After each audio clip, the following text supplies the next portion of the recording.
And we have an incredible special guest joining us from Italy, Alvin Curran. Welcome. That was an incredible performance. That was so out there. That was so wild. It was so wild. How, For me, it was very tame. But,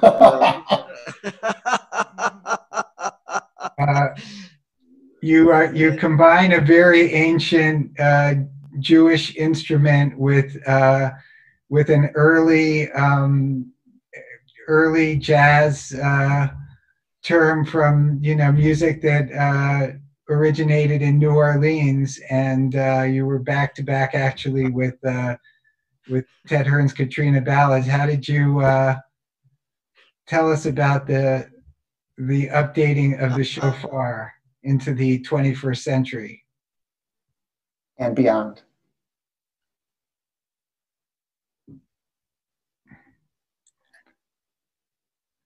Okay, are we connected still? Yeah, I think Alvin just froze for a minute there, but Alvin, can you hear us? Well, I mean, this project, Michael and David, Julie, and in three and as one. You're not hearing me. Oh, now I am. Yeah, now we are. I don't know what the problem is. Oh, now you're hearing. Okay. Yeah. Well, anyway, to answer Michael's question, this piece is essentially a project which goes back to the end of the 1980s, and when in a period when I was intensely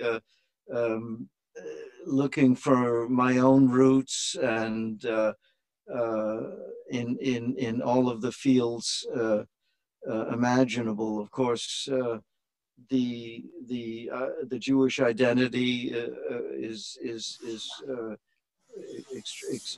one that came quite naturally and in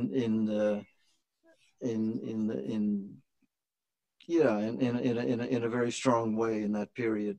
So I took up the shofar because essentially I was from childhood I was a brass instrument player, and decided to explore this instrument first in very simple forms, and then gradually ever more in the advanced digital uh, ways that we have today.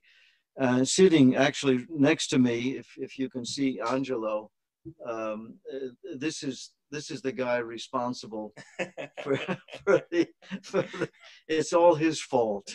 I mean, if we have to blame anybody, it's he, you know, I stepped in it, but he put it there. And so this whole electronic thing is a work that we've been working on in the, I would say, over the last 5 years intensely here in Rome. And Angelo started actually as a student of mine and then became a partner in crime. And and the work essentially really started as as an idea to take an archaic instrument, a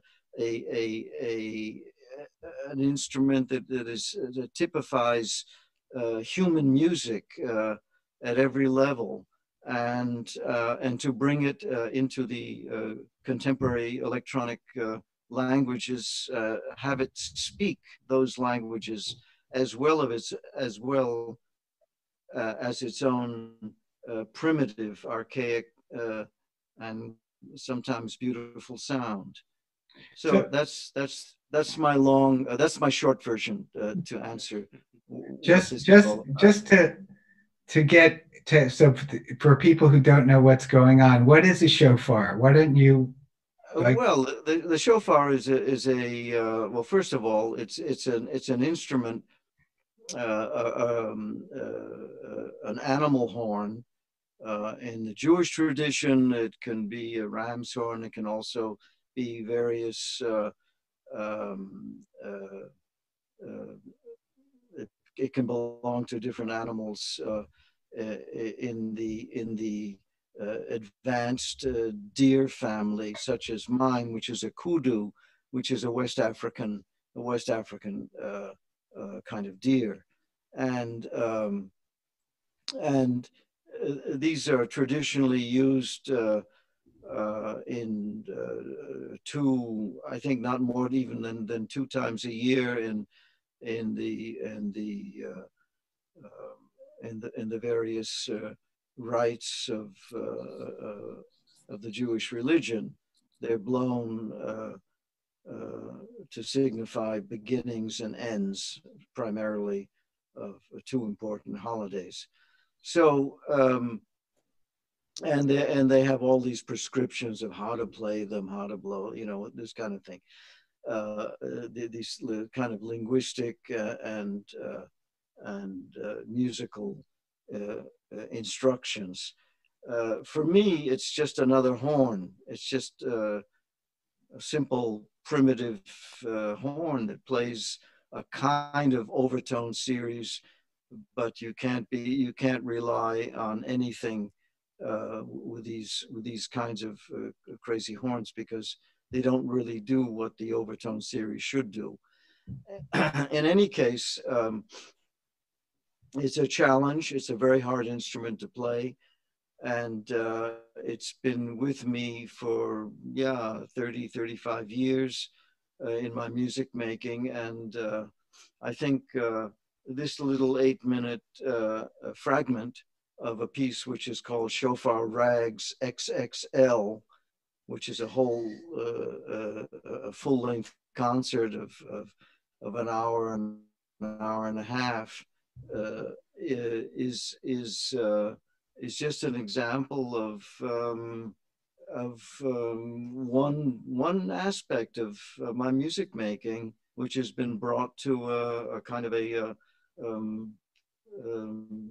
yeah, an important conclusion in my in my creative life. I mean, I'm not going to be around for a whole lot longer, maybe I will, but I don't know even that. But in any case, wherever the shofar has taken me, I'm happy to be there. And You're basically a half shofar will travel. Is that what we're saying? Yes.